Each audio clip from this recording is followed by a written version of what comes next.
What a great adventure it has been arriving to this long-anticipated evening. Dr. Smith, thank you for that glowing introduction. I didn't know it was going to be so life-telling. But I am proud to be that gal from Rankin County who went to Piney Wood School.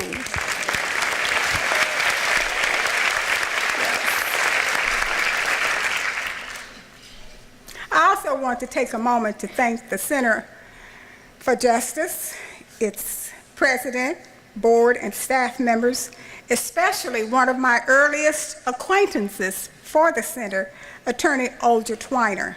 Thank you all for the confidence that you have placed in me. I want to thank the Honorable Governor Ray Mavis for sharing this honor with me tonight.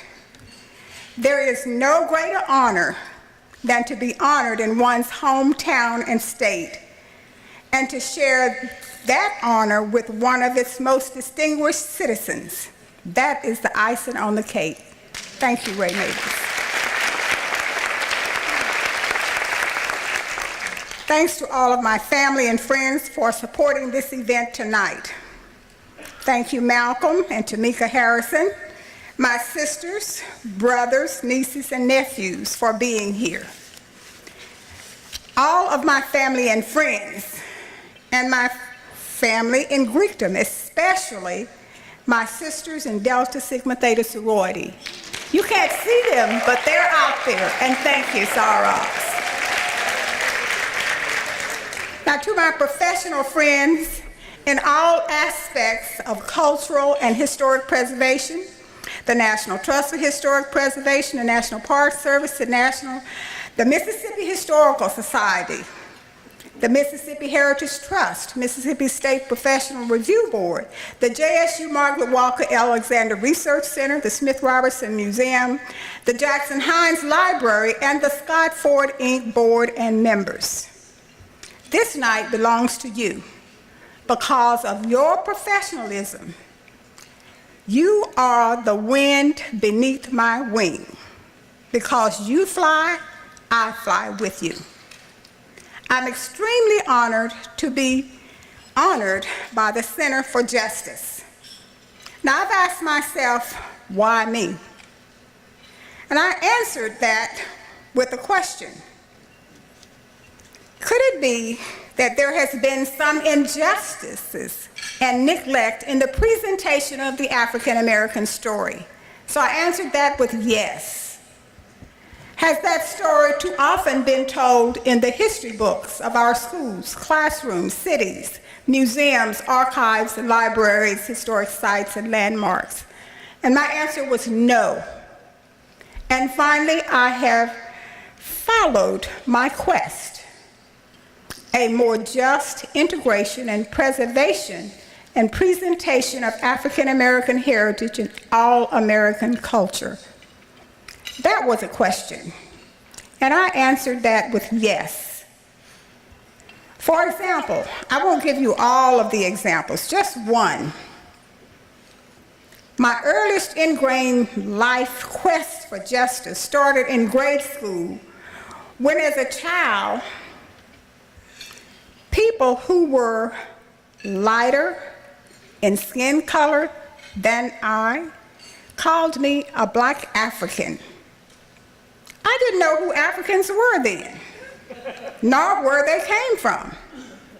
And if I were one of them, why were we discriminated and segregated against? And I've said to myself many times, if I asked that question as a child, what do children ask themselves today?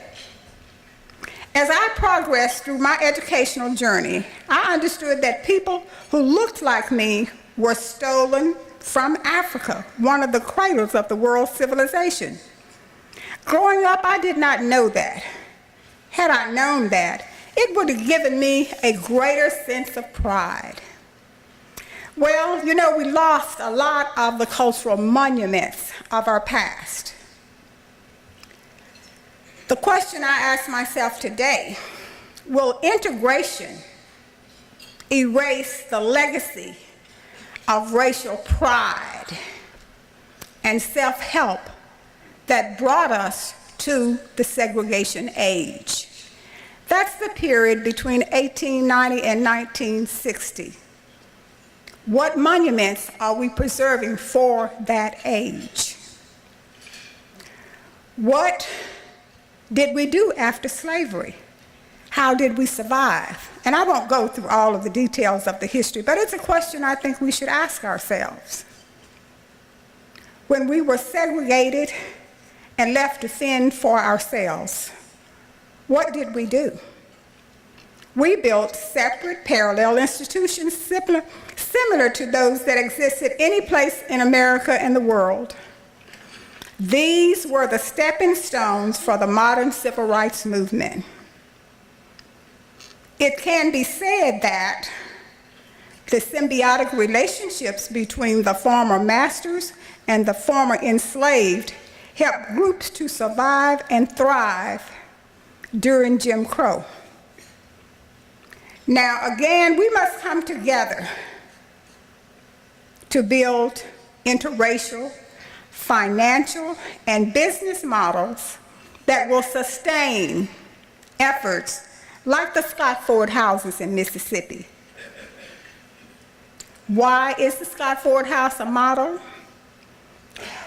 The Scott Ford houses are dedicated also to sharing the legacy of midwifery. There are 5 points that I would like to have you consider regarding the Scott Ford house, and there could be many more. Midwifery is only one. Second, it tells the story of racial pride, the story of a race of people putting down their buckets where they found themselves, as Booker T. Washington advised. Many left Mississippi, but there were families who stayed. Where are their monuments? Third, it is illustrating a time of racial self-help and uplift. It's a family story that moved from slavery to home ownership for over 100 years. They lived a peaceful coexistence with Jim Crow, while Virginia Scott Ford, the midwife, became a middle-class woman as a school teacher at Smith Robinson Museum. Further, this house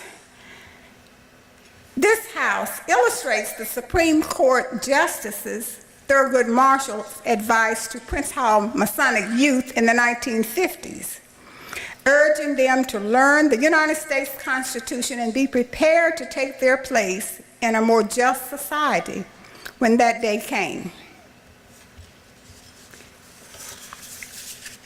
It also illustrates the symbiotic relationship that existed between the horrors of segregation and Jim Crow, the hangings.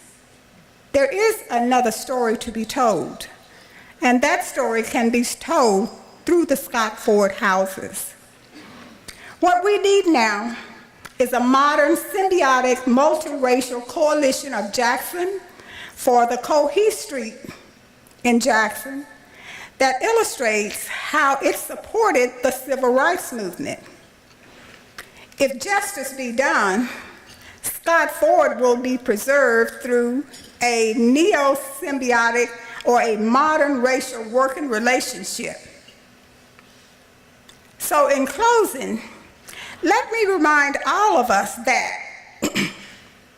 somebody has forgotten to say that the day has come that Thurgood Marshall told us to prepare for. But also, somebody forgot the biblical admonition, forget not the landmarks. Just as Joshua reminded the men from the 12 tribes of Israel to bring stones from the Jordan River as they crossed over. Why? So when the children later asked, what do these stones mean? You shall tell the children that Israel crossed on dry land. Where are our monuments and stones that brought us to the civil rights movement. The Scott Ford story and the Cohee Street represents the stones that helped African Americans survive and thrive until the modern civil rights came to be a public movement. Now, at last, let's not forget not the landmarks that were created with racial pride and symbiotic relationships. Today, such knowledge builds character, a belief in oneself, and the goodwill of all God's people. Enjoy the rest of the evening. Thank you.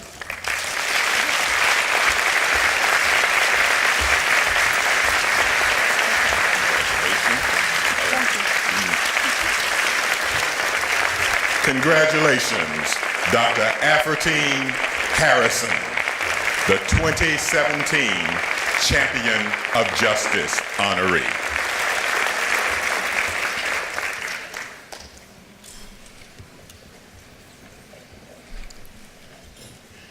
And now, to present our next Champion of Justice Award is Roy Campbell. Mr. Campbell.